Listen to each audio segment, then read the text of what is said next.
एक कुएं में मेंढक रहता था। उसे बाहर की दुनिया की कोई जानकारी नहीं थी। एक दिन एक समुद्री मेंढक कुएं के पास आया। कुएं के मेंढक ने उससे पूछा, तुम कहां से आए हो? समुद्री मेंढक बोला, मैं समुद्र से आया हूं। वहां पानी बहुत ज्यादा और गहरा होता है। कुएं के मेंढक ने कुएं में एक छोटी छलांग लगाई और पूछा, क्या तुम्हारा समुद्र इतना बड़ा है? समुद्री मेंढक हंसा और बोला, अरे नहीं, समुद्र तो इस कुएं से हजारों गुना बड़ा है। कुएं का मेंढक इस बात को मानने के लिए तैयार ही नहीं था। उसके लिए दुनिया का सबसे बड़ा पानी का स्रोत वही कुआं था। शराब का आदी इंसान भी उसी कुएं के मेंढक की तरह होता है। जब वह पहली बार शराब पीता है तो उसे लगता है कि यह बस एक छोटी खुशी है, एक आराम का जरिया। लेकिन धीरे धीरे उसका दिमाग उसी कुएं में बंद हो जाता है। वह मानने लगता है कि शराब ही तनाव दूर करने का सबसे बड़ा तरीका है। जब कोई उससे कहता है कि जिंदगी में खुशी पाने के हजारों और तरीके हैं, यात्रा, संगीत, खेल, योग, परिवार, दोस्त, प्रकृति, तो वह यकीन नहीं करता। वह शराब को ही समाधान मानता रहता है। अगर कुएं के मेंढक को कभी समुद्र देखने को मिल जाए तो उसे समझ आ जाएगा कि उसकी दुनिया कितनी छोटी थी। वैसे ही अगर कोई शराबी असली खुशियों और तनाव दूर करने के बेहतर तरीकों से परिचित हो जाए तो वह इस आदत से बाहर निकल सकता है। इसलिए शराब छोड़ने का पहला कदम है दिमाग को कुएं से बाहर निकालना और असली समुद्र की तलाश करना।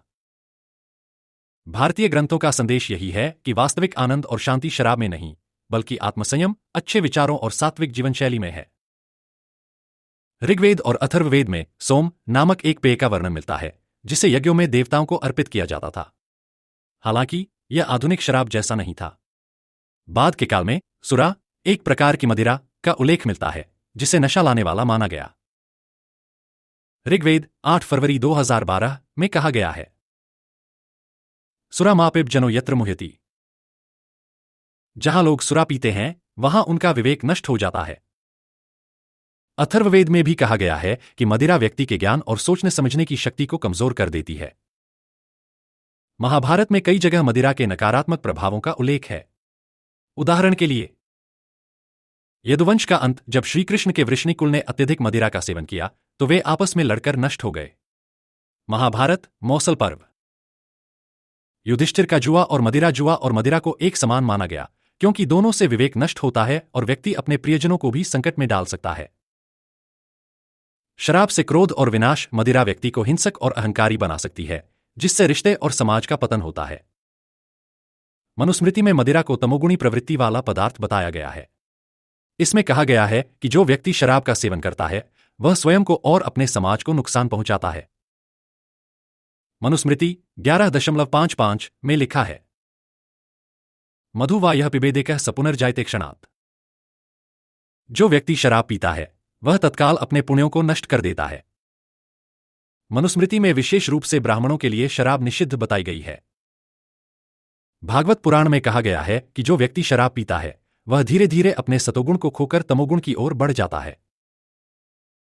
भागवत पुराण 1.17.38 में कहा गया है, मद्यम, मासन, स्त्रीषु संगः, हिंसा ये नरक के द्वार हैं। शराब, मांस, अनैतिक स्त्री संग और हिंसा ये चार चीजें व्यक्ति को पतन की ओर ले जाती हैं। योग और आयुर्वेद में शराब को विष के समान माना गया है। आयुर्वेद के अनुसार शराब शरीर की ओजस, जीवन ऊर्जा को नष्ट कर देती है और मानसिक विकार उत्पन्न करती है। पतंजलि योग सूत्र में कहा गया है कि योग का अभ्यास करने वालों को नशे से बचना चाहिए क्योंकि यह चित्त की शुद्धि को नष्ट करता है। श्रीमद्भगवद्गीता में मदिरा का सीधा उल्लेख नहीं मिलता, लेकिन उसमें बताए गए गुणों से स्पष्ट होता है कि मदिरा तमोगुणी प्रवृत्ति को बढ़ाने वाली चीजों में आती है। भगवद्गीता 17.10-17.13 के अनुसार सात्विक आहार जो पवित्र, ताजा और पोषण देने वाला हो। राजसिक आहार जो अत्यधिक तीखा, खट्टा, नमकीन या उत्तेजना बढ़ाने वाला हो। तामसिक आहार जो बासी, सड़ागला, अपवित्र और नशे वाला हो। शराब को तामसिक पदार्थों में गिना गया है जो व्यक्ति को आलसी, भ्रमित और मानसिक रूप से कमजोर बना देता है।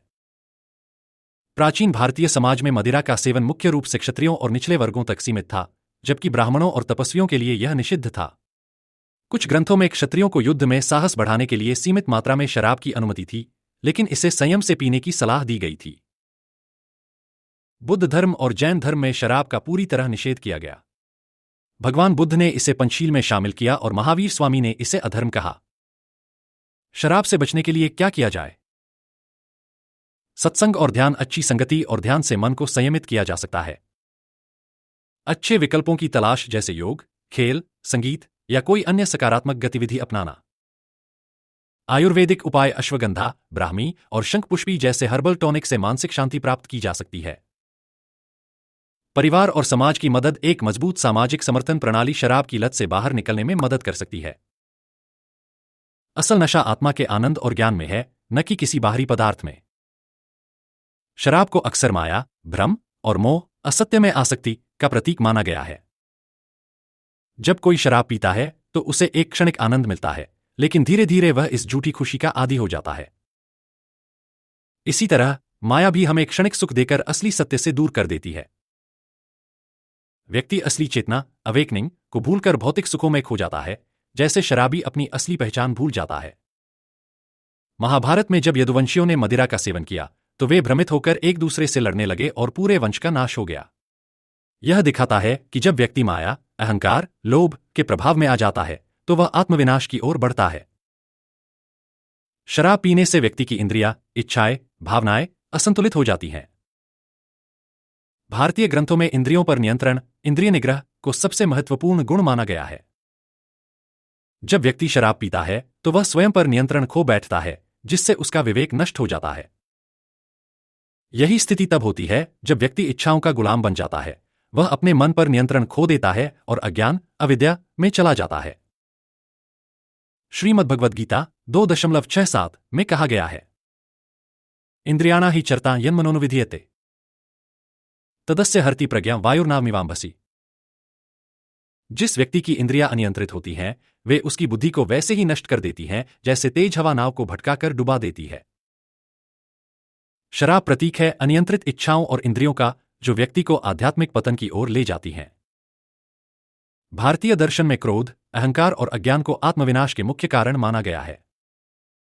मदिरा का सेवन करने से मनुष्य में क्रोध और अहंकार की वृद्धि होती है, जिससे वह सही और गलत का विवेक खो देता है। यह अज्ञान, अविद्या की स्थिति है, क्योंकि शराबी व्यक्ति स्वयं को पहचानने की शक्ति खो देता है। दुशासन और अन्य कौरव सभा में शराब के नशे में धृतराष्ट्र की अनुमति के बिना द्रौपदी का अपमान करने लगे। उनके इस कर्म का ही परिणाम महाभारत का युद्ध बना, जिसमें पूरा कौरव वंश समाप्त हो गया। शराब यहां प्रतीक है उस मानसिक स्थिति का जिसमें व्यक्ति क्रोध, अहंकार और अज्ञानवश अपने ही नाश का कारण बन जाता है। भारतीय ग्रंथों में आत्मस्मरण, सेल्फ रियलाइजेशन को सबसे बड़ा ज्ञान माना गया है। व्यक्ति जब शराब पीता है तो वह अपने असली स्वरूप को भूलकर एक अस्थायी, भ्रमित स्थिति में चला जाता है। यह अविद्या, अज्ञान का प्रतीक है, जिसमें आत्मा अपने असली स्वरूप को भूल जाती है और संसार के मोह में फंस जाती है। शंकराचार्य ने कहा, बुद्धिमान वही है जो आत्मा को याद रखता है और मूर्ख वह है जो संसार के मोह में बह जाता है। शराब का प्रतीकात्मक अर्थ है वह नशा जो व्यक्ति को आत्मबोध से दूर कर देता है और माया के जाल में फंसा देता है। भारतीय ग्रंथों में 2 प्रकार के पेयों का उल्लेख मिलता है। सुरा, शराब जो व्यक्ति को अज्ञान, मोह और पतन की ओर ले जाती है। सोम, अमृत जो व्यक्ति को आत्मज्ञान, ऊर्जा और शुद्धि की ओर ले जाता है। सुरा भौतिक सुखों का नशा, जबकि सोम आत्मिक आनंद, भक्ति, ध्यान, योग, ज्ञान। शराब तामसिक प्रवृत्ति का प्रतीक। भारतीय दर्शन में 3 प्रकार की प्रवृत्तियां बताई गई हैं। सात्विक पवित्रता, ज्ञान, शांति। राजसिक वासना, लोभ, भोग। तामसिक अज्ञान, हिंसा, नशा, अनैतिकता। शराब को तामसिक पदार्थ माना गया है जो व्यक्ति को आलसी, हिंसक और अज्ञानी बनाता है। भगवद गीता 17.10-17.13 में कहा गया है, जो भोजन बासी, अशुद्ध और तामसिक होता है वह मनुष्य को पतन की ओर ले जाता है। शराब यहां प्रतीक है तामसिकता का, जो आत्मा को नीचे गिराने वाली प्रवृत्ति है। भारतीय ग्रंथों में शराब, मोह, अज्ञान, क्रोध से मुक्ति के कुछ उपाय दिए गए हैं। सत्संग, अच्छी संगति। यदि व्यक्ति अच्छी संगति में रहता है तो वह बुरी आदतों से बच सकता है। ध्यान और योग। ध्यान और योग से मानसिक शांति मिलती है, जिससे शराब की लत छूट सकती है। आत्मस्मरण, यदि व्यक्ति आत्मा के असली स्वरूप को पहचान ले तो उसे बाहरी नशे की जरूरत ही नहीं पड़ेगी। कबीर दास जी कहते हैं, मदिरा पीवे जो जिए सो तो मरे समान, जो रामरस पीवे सदा अमर रहे भगवान। यानी सच्चा नशा शराब का नहीं बल्कि भक्ति, ज्ञान और प्रेम का होता है। आज की दुनिया में शराब एक इंस्टेंट प्लेजर यानी त्वरित आनंद की मानसिकता का प्रतीक है। जैसे लोग शराब पीकर क्षणिक सुख का अनुभव करते हैं, वैसे ही social media, online shopping, fast food और वीडियो गेम जैसी चीजें भी हमें तुरंत खुशी देती हैं, लेकिन बाद में व्यसन, एडिक्शन में बदल जाती हैं। आधुनिक समाज में लोग लंबे समय तक मेहनत करने और धैर्य रखने की बजाय त्वरित सुखों की ओर भागते हैं और यही चीज उन्हें गहरे स्तर पर असंतुष्ट बना देती है। शराब यहां प्रतीक है उस संस्कृति का जहां लोग असली खुशी की जगह अस्थायी आनंद, टेम्पररी प्लेजर के पीछे भागते हैं। आधुनिक अर्थव्यवस्था एक भोगवादी, कंज्यूमरिस्ट मॉडल पर टिकी है, जिसमें लोग जितना ज्यादा खरीदते हैं उतनी ही बड़ी अर्थव्यवस्था बनती है। कंपनियां विज्ञापनों में दिखाती हैं कि अगर आप शराब पिएंगे तो आपको ज्यादा मजा आएगा, लोग आपकी तरफ आकर्षित होंगे, आपका जीवन बेहतरीन बन जाएगा। यह वही मानसिकता है जो बड़े ब्रांड, फैशन, सोशल मीडिया और भौतिक चीजों में भी देखने को मिलती है, जहां हमें यह सिखाया जाता है कि ज्यादा खरीदो, ज्यादा उपभोग करो, तभी तुम खुश रहोगे। शराब यहां प्रतीक है उस भ्रम का जहां हमें सिखाया जाता है कि खुशी बाहरी चीजों में है, जबकि असली खुशी अंदर से आती है। प्राचीन ग्रंथों में कहा गया था कि शराब व्यक्ति को भ्रमित, कंफ्यूज्ड और कमजोर बनाती है। आज शराब का यह प्रतीकात्मक अर्थ सूचना और सोशल मीडिया के नशे में भी देखा जा सकता है। हम हर दिन बिना काम की जानकारी से भरे रहते हैं, खबरें, अफवाहें, ट्रेंडिंग वीडियो, मीम्स। यह सब हमारे दिमाग को नशे की तरह प्रभावित करता है। हमें लगता है कि हम कुछ जरूरी कर रहे हैं, लेकिन असल में यह सिर्फ ध्यान भटकाने, डिस्ट्रैक्शन और मानसिक थकान, मेंटल फटीग का कारण बन रहा है। शराब यहां प्रतीक है उस मानसिक जाल का जिसमें लोग सोशल मीडिया और सूचना के अधिभार, इंफॉर्मेशन ओवरलोड में खो जाते हैं और असली सोचने समझने की क्षमता खो बैठते हैं। शराब का एक बड़ा आकर्षण यह है कि यह तनाव और दर्द को अस्थायी रूप से भुला देती है। आधुनिक जीवन में भी लोग अपनी असली समस्याओं से बचने के लिए तरह तरह के नशे करते हैं। कोई नेटफ्लिक्स और इंस्टाग्राम के पीछे छिपता है, कोई अतिरिक्त काम, वर्कहोलिज्म में खो जाता है, कोई शॉपिंग और ब्रांडेड चीजों में अपने दर्द को छुपाता है। शराब की तरह ये सभी चीजें क्षणिक राहत तो देती हैं, लेकिन लंबे समय में समस्याएं और बढ़ जाती हैं। शराब यहां प्रतीक है उन सभी नशों का जिनका इस्तेमाल लोग अपनी असली भावनाओं और समस्याओं से बचने के लिए करते हैं। शराब का सबसे बड़ा प्रभाव यह होता है कि यह व्यक्ति के आत्मनियंत्रण, सेल्फ कंट्रोल को कमजोर कर देती है। आधुनिक दुनिया में यही चीज screen time, online shopping, junk food और लोन पर खरीदारी, क्रेडिट कार्ड डेट के रूप में देखी जा सकती है। लोग अक्सर कहते हैं, बस आज के लिए, कल से बंद, लेकिन फिर वे अपने व्यवहार पर नियंत्रण नहीं रख पाते। यही शराब और बाकी आधुनिक व्यसनों, एडिक्शंस में समानता है। ये धीरे धीरे आत्मनियंत्रण को खत्म कर देते हैं। शराब यहां प्रतीक है उस मानसिकता का जहां लोग आत्मानुशासन, सेल्फ डिसिप्लिन खो देते हैं और अपनी जिंदगी को खुद नियंत्रित करने की क्षमता छोड़ देते हैं। अगर शराब को हम केवल एक पदार्थ नहीं बल्कि आधुनिक व्यसनों और मानसिक कमजोरियों का प्रतीक माने, तो इससे मुक्ति के लिए हमें इन चीजों पर काम करना होगा। असली खुशी को पहचानना, सोशल मीडिया, शराब और उपभोक्तावाद की जगह प्रकृति, रिश्तों और आत्मविकास में असली खुशी खोजना। सूचना का संयम, फालतू की खबरें और स्क्रीन टाइम को कम करना ताकि दिमाग स्पष्ट रूप से सोच सके। भावनाओं का सामना करना, दर्द और तनाव से भागने की जगह उन्हें समझना और स्वीकार करना। आत्मनियंत्रण बढ़ाना, अनुशासन, ध्यान और योग से खुद को मजबूत बनाना। असल में शराब से बचने का अर्थ केवल मदिरा छोड़ना नहीं, बल्कि उन सभी चीजों से बचना है जो हमारे विवेक, आत्मनियंत्रण और असली खुशी को नष्ट करती हैं। शराब केवल एक भौतिक नशा नहीं है, बल्कि यह माया, भ्रम और मोह, अज्ञान का प्रतीक है। इसी तरह आज समाज में अन्य नशे भी हैं। सोशल मीडिया का नशा, तत्काल संतोष, वैलिडेशन सीकिंग। उपभोक्तावाद का नशा, बिना सोचे समझे खर्च करना। तर्कहीनता का नशा, अंधविश्वास, अफवाहों में फंसना। अगर हम नशा मुक्त समाज बनाना चाहते हैं तो यह सिर्फ शराबबंदी से नहीं होगा। हमें यह समझना होगा कि हर प्रकार का अज्ञान, मोह और अतिवाद भी एक नशा है जिससे मुक्ति जरूरी है। अभियान नशा मुक्त भारत माया मुक्त भारत, जिसमें केवल शारीरिक नशे ही नहीं बल्कि डिजिटल, मानसिक और आर्थिक नशे से भी मुक्ति की बात होगी। शराब और अन्य नशे एक रासायनिक प्रतिक्रिया के माध्यम से दिमाग में डोपामिन, खुशी देने वाला हार्मोन, बढ़ाते हैं। लेकिन भारतीय ग्रंथों में बताया गया है कि भक्ति, ध्यान, योग और सत्संग भी एक प्रकार के आध्यात्मिक नशे की तरह कार्य करते हैं। सोमरस बनाम सुरा की आधुनिक व्याख्या। सुरा, शराब, बाहरी पदार्थ जो क्षणिक सुख देता है लेकिन पतन की ओर ले जाता है। सोमरस, ज्ञान, ध्यान, भक्ति, आत्मिक आनंद जो व्यक्ति को दीर्घकालिक सुख और शांति देता है। स्कूलों और कार्यस्थलों पर योग ब्रेक्स और ध्यान केंद्रित करने वाली तकनीकें लागू की जा सकती हैं, जो कर्मचारियों और विद्यार्थियों को रासायनिक नशों की बजाय आध्यात्मिक ऊर्जा की ओर मोड़ सकती हैं। आज इंटरनेट और सोशल मीडिया भी शराब की तरह तुरंत संतोष देने वाला नशा बन चुका है। लोग इंस्टाग्राम, फेसबुक और टिकटॉक पर अपनी वास्तविकता को भूलकर आभासी दुनिया में खो जाते हैं। शराब की तरह सोशल मीडिया भी लत, एडिक्शन बन चुका है और मानसिक स्वास्थ्य को प्रभावित कर रहा है।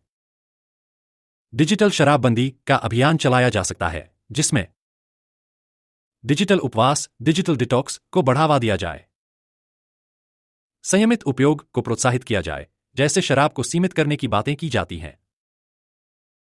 डिजिटल सत्संग, सोशल मीडिया का उपयोग केवल ज्ञान, संस्कृति और सकारात्मकता के लिए किया जाए। भारतीय ग्रंथों के अनुसार अहंकार, ईगो भी एक नशा है। जब व्यक्ति शराब पीता है तो उसका अहंकार और बढ़ जाता है, वह अपने आप को सबसे शक्तिशाली समझता है, लेकिन असल में कमजोर हो जाता है।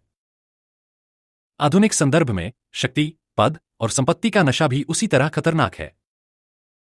अहंकार विमुक्ति अभियान, स्कूलों, कॉलेजों और कार्यस्थलों पर अहंकार के नशे के प्रभावों पर चर्चा कराई जाए। सेवा ही समाधान, भौतिक नशे के इलाज की जगह सेवा और परोपकार को एक मानसिक औषधि के रूप में प्रस्तुत किया जाए।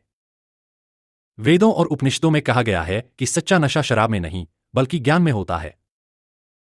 जब व्यक्ति नशे का गुलाम बन जाता है तो वह अज्ञान की ओर बढ़ता है, लेकिन जब व्यक्ति ज्ञान का रसपान करता है तो वह आत्मा को मुक्त कर सकता है। ज्ञान ही असली नशा है। अभियान चलाया जा सकता है जिसमें विद्यार्थियों को ज्ञान नशा के रूप में दिया जाए, जिससे वे स्वयं पढ़ने और सीखने में रुचि लें।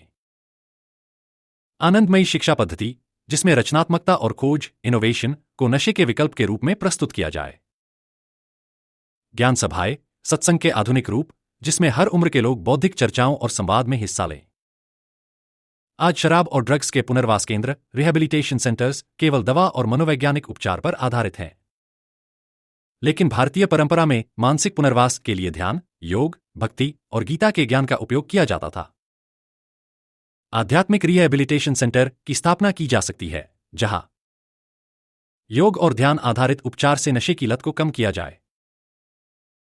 गीता, उपनिषद और अन्य ग्रंथों के विचारों से मानसिक शांति को विकसित किया जाए। सामुदायिक सेवा और श्रम उपचार से व्यक्ति को नशे की लत से बाहर निकाला जाए। भारतीय ज्ञान परंपरा को आधुनिक दृष्टिकोण से जोड़कर समाज में एक नई विचारधारा विकसित की जा सकती है, जो स्वतंत्र चेतना और संतुलित जीवनशैली पर आधारित होगी।